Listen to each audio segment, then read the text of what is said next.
Good afternoon, or evening, or whenever you tune in to watch this broadcast. This is Eveafrique Lifestyle, created to celebrate the Niger Delta woman, just like we used to do when we printed the magazine. Like we all know, the Niger Delta is full of great women, beautiful women of enterprise, of depth.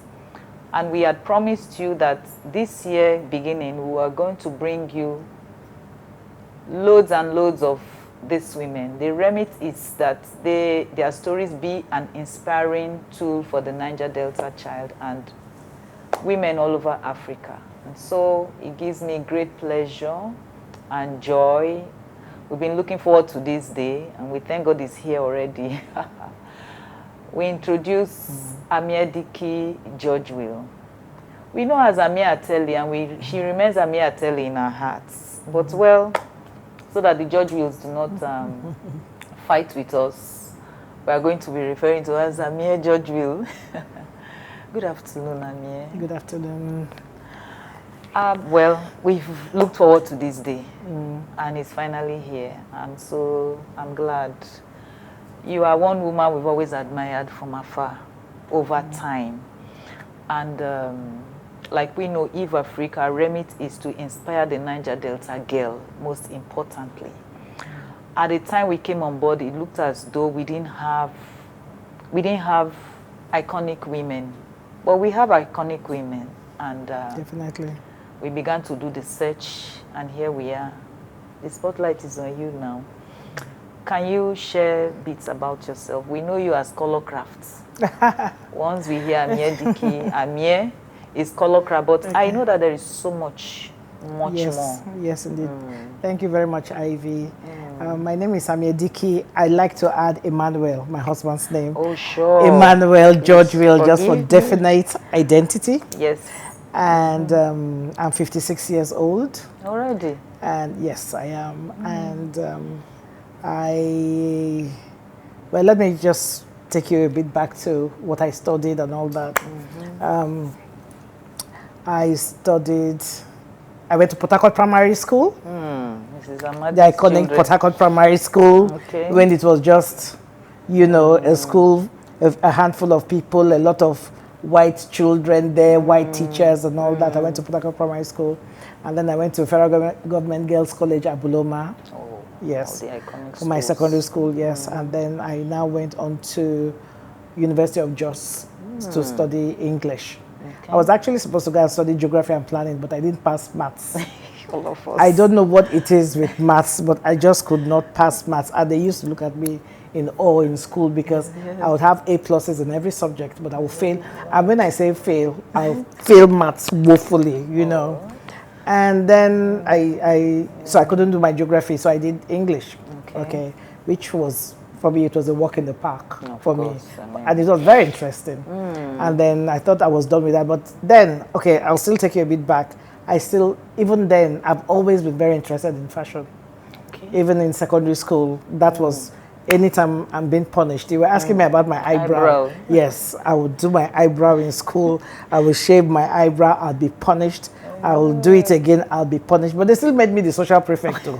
The social prefect that was always serving punishment because of her fashion interest. Anyway, then I went to University of Jos. I studied English, and my dad, you know, when I finished studying English, he now said, I mean, you know, I just want you to do one more thing for me. I want you to study law. I was like, oh my God, study. You know, I've finished with the English degree, but I loved my dad. My dad was just, you know, women and their fathers. My dad was just everything to me. So I said, okay, I will. So he now told me that, if you go back and study law, I'll allow you to do the fashion. You know, and he showed me like this, you know, piece of land near his, near our house on Rumala Road. That I'll even allow you to take that, and you can do whatever you want to do with it. He bribed you. Bribed me. So I said, okay. So I went back to University of Jos. University of Ibadan. And back in the days, I don't know what's happening now, but then in Ibadan, when I went to study law, you have to have a first degree. Yes, you can't just go and study law. So that was fine. You know, so I went and I studied law, went to law school, and unfortunately my dad passed the month. I think the month I was to be called to the bar. Yeah, so he knew I'd passed, but he didn't see me practice as a lawyer. So that kind of really discouraged me. So I never really practiced law because I did it for him. Nevertheless, you're a lawyer. Oh yes, I am a lawyer. One sitting, never repeated any course, never repeated any law school, nothing, one sitting.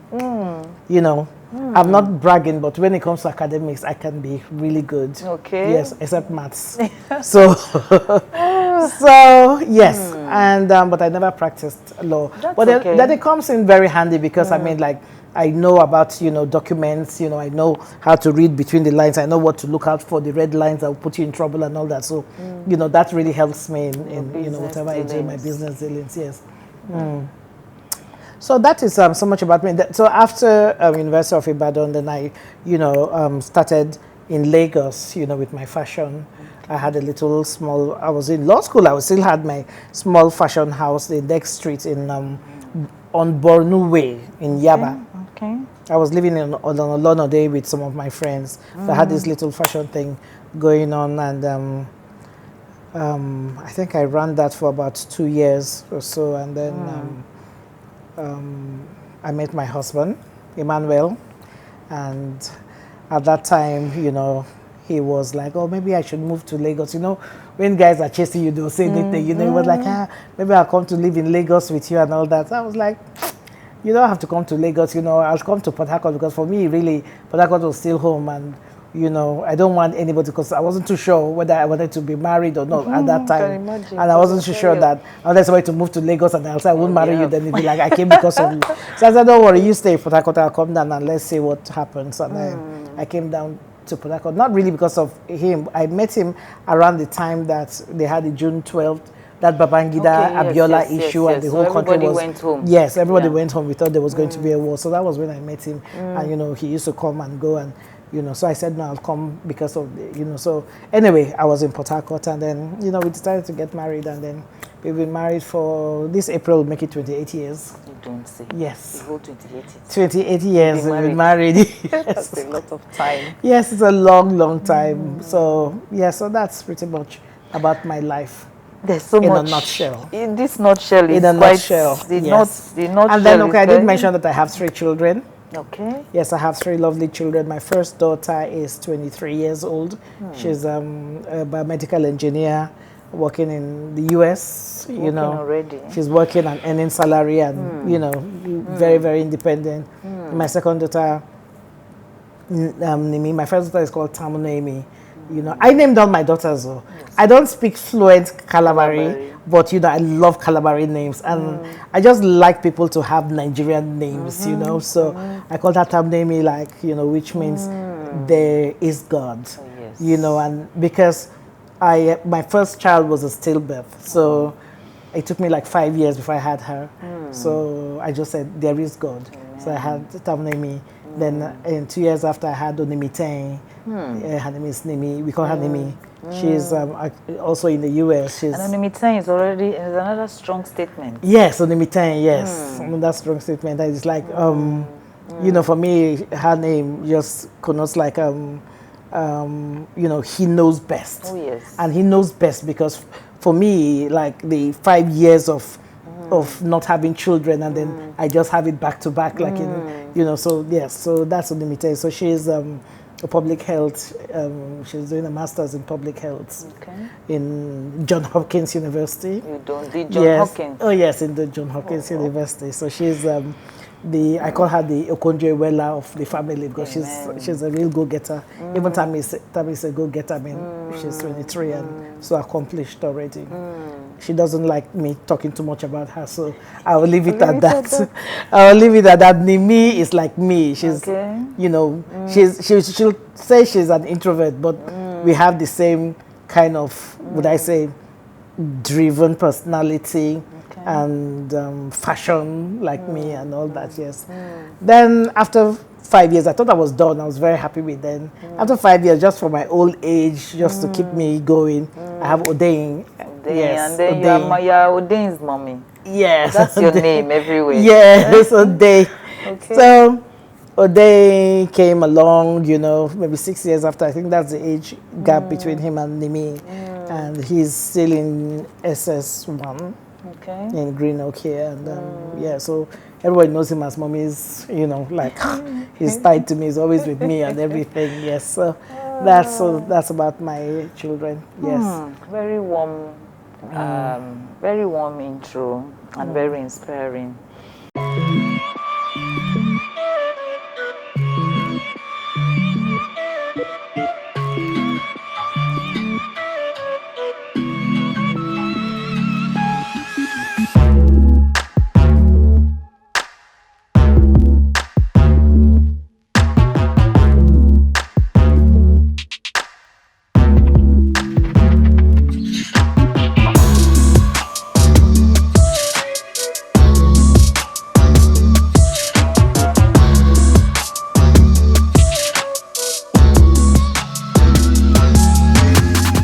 Welcome to KRAFT. Welcome to my world.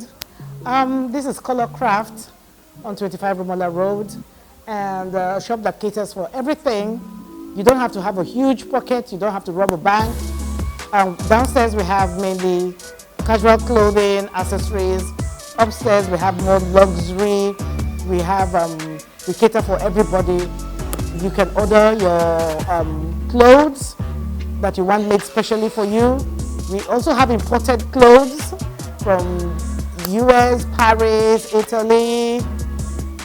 You have accessories, beautiful freshwater pearl necklaces, Monet jewelry. You have Italian shoes. You have Italian belts. You have, you know, practically everything that you need to make you look beautiful. And this is what we do in KRAFT. You walk in here, no regrets, you will definitely find what you want.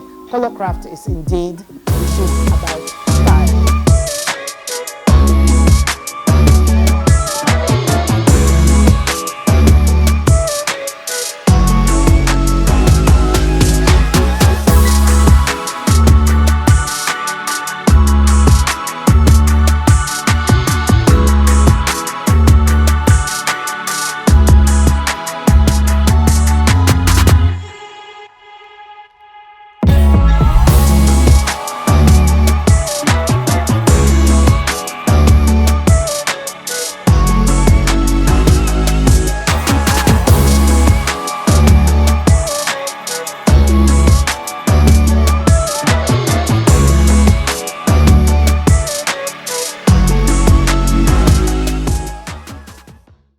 All right, so we're back from the markets.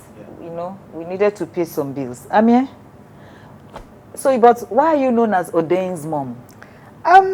Okay, am I known as Odene's mom? Yes, every other place, Odene's mommy, Odene's mom, and then it's so endearing. I don't know why. People will call you that. Yes. They add a certain warmth to it. Right, okay. You know, it's funny because they call my husband Tammy's daddy. Okay.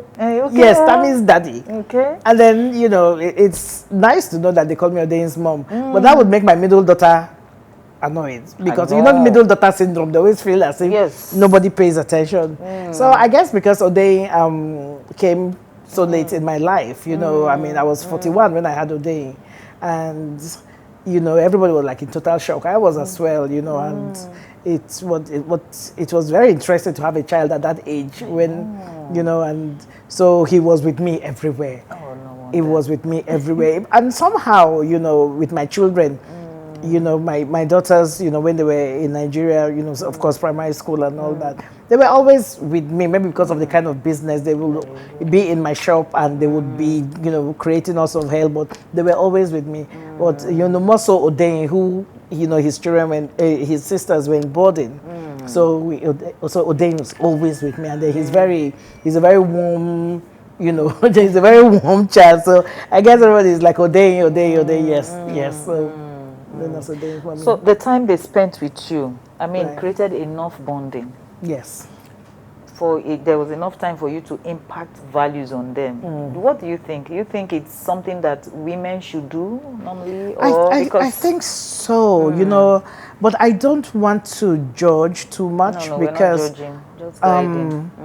I had would I say it was a privilege for me because of the kind of business that you do. you know. So it was my own business, so I could take my children, I'll pick them up from school, they'll follow me to my shop, and then we'll stay there until it's closing, we'll all come home together. So I was always with them until they went to boarding school in Charlesdale, you know. And but apart from that, I have a very close relationship with my children, you know, with my daughters, with my son. We have a very, very close bond, and you know, it's if I can be a disciplinarian, you know, I think that is even more this thing, yes, with them. But we also have a friendship, and every time, you know, I try to understand why they're thinking the way they think, and not to judge them. You know, I want to give you an opportunity to express yourself, and then to understand, and then to have superior argument over any situation. If you can convince me why, then I will accept it, no matter how uncomfortable it might be. Yes, so I try to have that, and I think it's worked, and I believe, you know, that children should have a certain amount of like discipline in, you know, you don't allow them to, you know, get away with everything. My children, when my children, you know, they didn't finish in Charlesdale, they had to go to the US for, you know, for some reason. Anyway, they both went at the same time to finish high school. They went to military school. If you look at the pictures there at the side, you see them in their military uniform. Is it there? Yes, they went to military school. They finished the military school. We talk of military school where they teach you how to shoot. We're talking of military school where they teach you how to fly helicopters. You know, so from here they went to a school that was like strict and, you know, discipline and all. Not because they were bad children, but I just wanted a school that had like a kind of discipline, and but they're very, you know, they're leaders. You know, if you meet them, they're leaders. Yes, they're leaders, and they take very firm and firm decisions, very wise decisions, and they're also very close to their father. You know, and you know, we sit down and we argue it out, and you know, and in as much as we are providing for you, but we let you know that it is a privilege, you know, and that is by the grace of God, not because we are better than other people or we are more hardworking, but because God has been faithful, and we should be thankful, you know, for those things that we're able to provide, not to just throw it all away because you want to be, you know. So you've taught them the gratitude tenets. Yes, and the all gratitude, of that. yes. Wow, that's awesome. We always knew there was something special about you. You've tried. So you were in law school and then you started your business. Yes. Were either your parents business people? Where do you think you got that drive from? That enterprising spirit? I don't know, because it has been there literally all my life. If I know, it's always been, you know. And, because we know that law school is tough. Law school is tough. Hear. But I combined it. But I told you that when it comes to my head, I have a lot there. Yeah. You know, I have a way of like subsuming myself into a situation. It wasn't as if I was that interested in law, but I knew I needed to do it. So for that time, I'll focus and I'll do it and I'll deliver. You know, so that was it about law school for me, you know. So I could combine it, and I'm a creative. Okay. This other part of me is what I enjoy doing. It wasn't work for me so much at that time. So I enjoy doing it. So I'll always find time. My ideas will be running there, and but when I know that commercial law time has come, I'll concentrate on that one, finish it. You know, so I could do it. Yes, and it was okay. That's very instructive. KOLOR Crafts. Yes. Has been there like forever. Forever, since 1991. That's when it was registered. Because I remember. I was in law school. I was in law school when I registered KOLOR Craft. You registered it? Yes, I registered it. Time. Yes, a friend of mine registered it. Yes. So, do you think is it Lagos that gave you that enlightening spirit, or what, or is law? I mean, because at that time, many people would not think about registering their business, companies and all that. We just go on and just start. You will just start it. Well, I went to law school and all that. I knew the importance of registering the business. I knew the importance of paying my taxes. I knew you know, all that. So I just did it the proper way right from the beginning. So I guess Lagos also did that, and you know, gave me a platform to be able to dream. You know, like like big. You know, I think Lagos kind of does that a bit for you. You know, not necessarily living in Lagos, but I always advise that, you know that song that they say, landlord, travel and see. Oh, yes. Yes, you can't be like in your comfort zone in, you know, because, yes, home and all that. Now and then again, go and see what they're doing, you know, and all that, and then, you know, push yours up a notch higher. So that's what Lagos, I think, does for me. Wow. So, KRAFT, where are we? Well, where are we in KRAFT? First of all, you must realize that my age, at this age now, you know, I'm still very, you know, once you're a creative till you die. That's what it is, you know. So KRAFT is there. We're still doing our business. We have our stuff out in some concession stores in Lagos and in Abuja as well. So we have, growth, yes, so we have a brand. We now have our own, like, we have a brand, you know, like our own label. It's called, you know, so it's called K.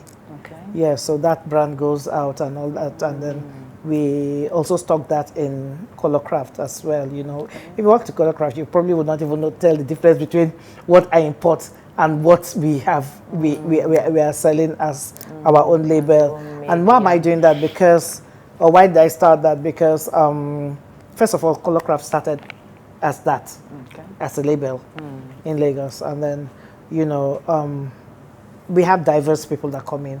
Some people want, I just want, you know, this particular look, only me, I don't want anybody. Some people will come and tell you, oh, no, it has to be like imported and all that kind of thing. Yeah, so I just cater for everybody. You know, some people will tell you, if you're a designer, what are you doing in retail and as well? But I'm a businesswoman. And a wise one too. Yes, I like my cash. Yes. So why should I sit down? Exactly. Yeah. Why should I sit down and just say, oh, it is this or nothing? I'm not, you know, so I do that. And I love to shop. For me, it's therapy. It's therapy, you know, when I'm in you know, maybe the US, you know, recently because of, not recently, but when I'm in the US, you know, maybe staying with my daughter. Yes, I stay with my daughter now when I go to the US. So she's not your landlady? She's not my landlady. Yes. So she'll be like, Mommy, must you know, because I can go and I will not sleep. I will, as I land, my suitcase will be in the car. I've already hit the show. So it's not a big deal. You know, these things are things I love to do. You know, things like I just love to do it. And so that aspect is there. And then designing just comes natural. I mean, if you go to my bedroom, all around my bed, you'll see jotters, you will see, you know, papers and all that. I'm drawing and putting things down and all. You know, it can be a bit overwhelming, but that's just what I love to do. Yes. But in my madness, there's order. I love order. I love to be precise. I love my things to be arranged. I think I even have a little bit of OCD in me. Yes. So I must, you know, keep my things, you know, like neat, clean, and orderly, and all that. Yes. So you can come in to my room 1 second because I'm sketching, I'm drawing, I'm putting ideas down. It's like this. In the next 10 minutes, everything is like this. You'll be wondering, what happened, you know, but that's just how I live. Yeah. You are perceived as a very wise woman. Your friends think that way of you. Oh, okay. So I don't know. I will pick it from, I picked it from you, because we have a lot of people in your business around here, and so some say, oh, I cater to this, I cater to that, and I cater to that, but you're an all-rounder. Yes. And that's the spirit of a businesswoman. Yes, I'm a businesswoman first and foremost. Yes, first and foremost. That's so deep. That's deep, because it appears that this way people do not think the way you are thinking now. Now you are thinking like, with all apologies, like the Igbo woman. Yes. Yeah. Yes. Some people actually come to my shop and they say they didn't know I was, maybe because I'm light skinned, they didn't know I was Rivers. But all the while they thought I was Igbo. You know, that I do my business like an Igbo woman. Yes, because I am a businesswoman. Yes. That's what I am first and foremost. That's a definite almost message. that market businesswoman that hides her money under her bed. It's almost that banal, you know, that's, yes. So, Yes, I always, let people know that first and foremost, I'm a businesswoman, and a creative. So Color Craft caters for everybody. Yes, for irrespective everybody. of our, in spite of our pockets. Yes. You come, you would find something nice to go Yes, home you with. will. I tell my staff that once somebody walks in that door, that person must pick up something. There must be something. Yes, I've experienced it once or twice. Yes, there must be. The outlet at the Genesis. Yes, at the Genesis then. Yes, so you must pick up something. So whether it's 2,000 naira you have, you will find something that is 2,000 naira then. Even if it's 500 naira, we will find a way to find a 500 naira thing for you. If it's, so it goes from that low to that high because it's about selling, it's about making your money, it's about making your name, but still keeping to your quality and all that. Yeah.